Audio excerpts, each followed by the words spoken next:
Europe in 60 seconds is Carl Bildt in Stockholm. First question, the outcome and the likely result of the North Macedonia parliamentary election. A new government, more nationalist, more rightists coming in. And the problem with that is that North Macedonia has made a number of concessions in order to make its EU path possible.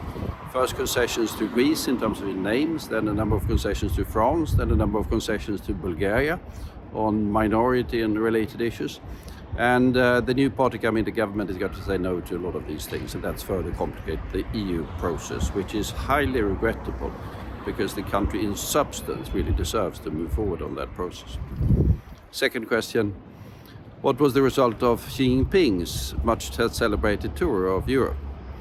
Well, the tour was really restricted to France, where he had the usual talks with President Macron, and I think Macron and Ursula Leyen said the right words concerning what China is doing in terms of supporting Ukraine, which is supporting Russia in its war against Ukraine, which is creating problems in a relationship to Europe. Whether it sorted out any of the economic issues remains to be seen.